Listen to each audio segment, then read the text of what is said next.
Nafsu itu ada 3. Yang pertama nafsul amaroh. Ini nafsu mengajak kepada arah kejelekan semua, tidak cuma seksual. Jadi nafsu seksual itu normal, Pak, normal manusiawi. Mengajak ke perzinahannya itulah nafsu amaroh, gitu loh. Tapi kalau nafsu nanti hadirin, yang kedua nafsu lawamah, nafsu yang sudah mulai melemah. Kemudian yang ketiga adalah nafsu mutmainnah, nafsu yang sudah berada di dalam takluk, di dalam manajemen kita sendiri. Contoh begini, Pak, nafsu seksual. Ketika nafsu seksual muncul, kemudian diarahkan ke dalam perzinahan, maka itu namanya nafsu amaroh, nafsu yang jelek, Pak. Karena nafsu seksual diarahkan kepada perzinahan. Tapi kalau nafsu seksual itu kadang tidak muncul, atau kadang kita sudah redup, hadirin yang dirahmati oleh Allah Subhanahu wa taala, itu nafsu lawamah. Artinya kita bisa mampu mengendalikan untuk tidak dilampiaskan. Kemudian nafsu seksual kita lampiaskan, kita salurkan kepada istri yang sah kita, namanya nafsu mutmainnah, nafsu yang bisa dikendalikan, nafsu yang sudah di mana harus diletakkan kita sudah mampu. Itu namanya nafsu mutmainnah. Ini sekarang ini, Pak, orang berebut pilkada, pengen jadi wali kota, pengen jadi gubernur, pengen jadi, sah-sah saja, Pak, tidak ada yang salah. Tapi kemudian kalau kekuasaan menjadi angkara murka, itu namanya nafsul amaroh, nafsu yang jelek. Kalau jenengan pengen berkuasa, tapi hadirin yang dirahmati oleh Allah Subhanahu wa taala, Anda tidak mengikuti keinginan itu nafsu lawamah, nafsu yang lemah. Punya siapa sih yang nggak kepingin jadi ketua, siapa pengen nggak kepingin jadi wali kota, yang nggak pengen jadi bupati, yang nggak pengen jadi, tapi saya sadar diri, Pak Ustadz, kemampuan saya nggak di situ, berarti itu nafsul lawamah. Ada keinginan tapi tidak mampu untuk dijalankan, artinya tidak kemudian diikuti untuk bagaimana menjalaninya, mewujudkannya. Yang ketiga nafsul mutmainnah, pengen jadi penguasa, begitu jadi penguasa betul, amanah, adil, kemudian memang fokus untuk pengabdian, itu nafsul mutmainnah, nafsu yang sudah bisa dikendalikan. Pengen berkuasa, kekuasaannya untuk mencari ridho Allah Subhanahu wa taala. Ini nafsu. Ada nafsul amaroh, ada termasuk masalah Bapak misalkan begini. Jadi yang disebut nafsu amaroh itu, Pak, bukan cuma marah saja, enggak. Tabiat egois, tabiat memberani, tabiat tegas. Hadirin, ini tabiat. Kalau kemudian tabiat ketegasan itu menjadi keegoisan sehingga menjadi orang yang otoriter, semena-mena, maka ini nafsul amaroh. Kalau kemudian keegoisannya itu bisa dikendalikan, kemudian tidak tidak sembarangan meletakkannya, namanya lawamah. Tapi kalau ketegasannya untuk memberantas perkara yang haram, egosentrisnya memiliki keinginan untuk memberantas perkara yang dilarang agama, itu namanya nafsul mutmainnah, nafsunya sudah mampu dikendalikan. Nah, kita ini mempunyai nafsu juga karena kita melekat. Nafsu itu ada pada dalam diri kita. Makanya sekarang coba kita tengok, Pak, introspeksi diri, karena kita mengenal diri. Nafsu-nafsu saya ini mana yang belum lawamah, mana yang belum mutmainnah. Bapak kenali diri, sehingga hadirin yang dirahmati oleh Allah Subhanahu wa taala, jenengan nanti berada dalam rel yang benar. Contoh, Pak Ustadz, saya ini pekerja keras dan saya tidak pantang menyerah, dan saya orang yang mempunyai disiplin yang tinggi.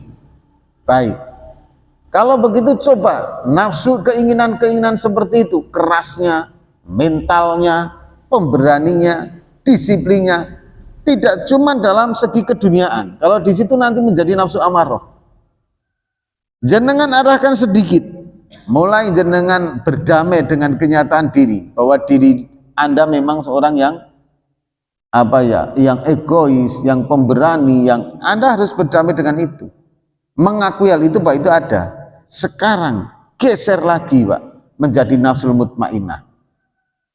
Disiplinnya untuk menjaga sholat 5 waktu. Kalau dulu Pak diajak maksiat, hujan badai saja kita datang maksiat Pak. Sekarang Pak ke masjid, kalau cuma hujan badai ini Pak, terjang saja Pak. Dulu pada waktu kita itu nakal, ya kan itu kan. Pada waktu kita dulu ini dalam keadaan jahiliyah Pak. Diajak main judi sama kawan, diajak minum sama kawan, itu hujan badai aja kita datang kok Pak, ya kan? Cuma dikatakan nanti kumpul, ya kumpul betul meskipun hujan Pak. Nah, sekarang ke masjid dengar adzan kadang hujan gerimis saja udah nggak ke masjid Pak, ya kan gitu kan, aneh tuh itu tuh. Kita gaskan Pak sekarang, rubah menjadi nafsul mutmainnah, nafsu yang sudah kita manage, kita kendalikan untuk kebaikan.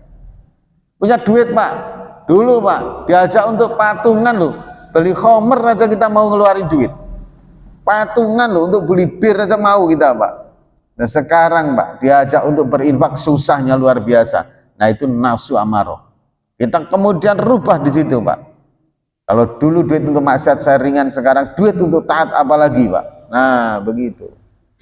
Begitu juga dengan waktu Pak. Kita mau duduk tongkrong-tongkrong itu Pak ya.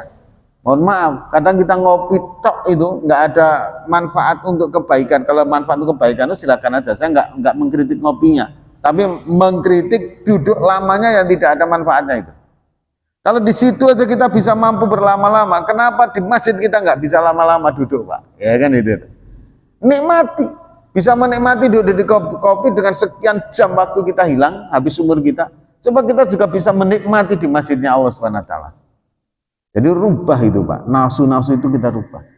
Yang tadinya masih nafsu amarah, kita kendalikan sedikit-sedikit menjadi lawamah. Setelah lawamah, kemudian kita kendalikan untuk menjadi mutmainnah. Nafsu kita sudah kita jinakkan dalam tempat yang tepat. Itu loh Pak. Nah kemudian hadirin yang dirahmati oleh Allah, kenapa nafsu itu menjadi musuh yang luar biasa beratnya? Yang pertama tadi karena nafsu itu berada dalam diri kita. Yang kedua hadirin, ini yang aneh Pak. Sudah tahu musuh, innaha aduwwun mahbubun. Sudah tahu musuh tapi kita suka. Anehnya di situ Pak. Coba bayangkan Pak, kita punya musuh tapi kita suka dengan musuh itu. Bahkan kadang kita memberikan uang, memberikan makanan kepada musuh, itu kan aneh tuh Pak. Gitu loh. Kita tahu bahwa nafsu itu kadang hadirin, mohon maaf, menjerumuskan kita tahu. Tapi kita suka dengan perkara itu. Gitu loh. Kita tahu kadang Pak, marah itu menyesatkan kita. Tapi karena tabiatnya marah, kita suka marah-marah terus juga, gitu loh. Di rumah marah, di masyarakat marah, kesinggung marah. Padahal kita tahu marah itu jelek, gitu. Kita tahu bakhil itu jelek Pak. Tapi begitu kita kena tarian, kena infak, ya bakhil lagi, gitu loh Pak. Nah ya aneh tuh kalau kayak gitu. Kemudian apa lagi Pak? Kita tahu di masjid itu bagus, dan di masjid lama-lama di masjid itu berkah, menghabiskan umur di masjid itu enak. Tapi ya kita keburu-buru aja nak keluar dari masjid, gitu loh Pak. Itu nafsu itu seperti itu. Tahu jeleknya kita tentang hal itu, tapi kita suka. Makanya hadirin yang dirahmati oleh Allah Subhanahu Wa Taala, memang perkara yang susah itu mengendalikan nafsu. Sementara di Islam ini Pak, mohon maaf, Islam dengan tegas tidak membunuh nafsu Pak. Tapi Islam hanya mengendalikan nafsu. Artinya nafsu itu akan ada terus Pak. Contoh hadirin yang dirahmati oleh Allah Subhanahu Wa Taala. Tapi mohon maaf, di mana di situ dilarang oleh syariat Islam, Allah pasti mengganti dengan sesuatu yang jauh lebih baik Pak.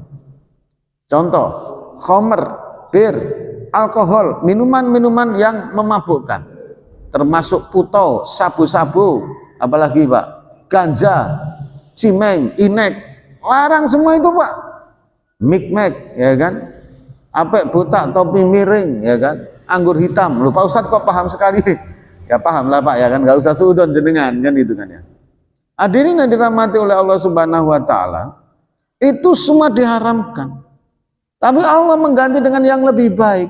Madu Allah halalkan Pak. Daripada beli minuman keras, belikan madu Pak. Wah itu bagus.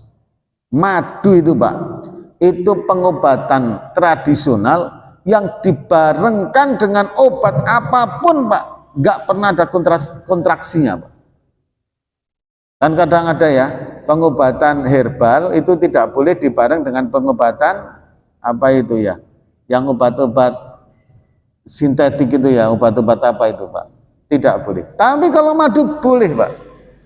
Jangan minum paracetamol habis itu minum madu, atau minum madu dulu kemudian minum paracetamol, boleh Pak. Hebatnya madu itu. Dan madu itu merupakan salah satu minuman yang apa ya, zat, tidak cuma minuman, zat yang mampu dengan cepat membangun jaringan sel yang rusak di dalam tubuh kita Pak. Itu madu Pak. Maka saya sarankan itu konsumsi madu Pak. Dan madu itu memang kesukaan minuman Rasulullah Shallallahu Alaihi Wasallam. Bahkan para nabi juga minum madu. Khasiatnya madu itu memang luar biasa sekali. Nah hadirin yang dirahmati oleh Allah Subhanahu Wa Taala, ini yang dilarang. Allah melarang zina. Hadirin, maka Allah menghalalkan nikah. Bahkan tadinya yang haram sebelum menikah menjadi ibadah pada saat sesudah nikah. Menggandeng tangan perempuan haram ketika belum nikah, tapi setelah nikah menjadi sedekah. Lebih bagus memegang bara api daripada memegang kulit perempuan yang bukan muhrimnya. Oh kan gitu Pak. Apalagi kok sampai zina, naudzubillahi min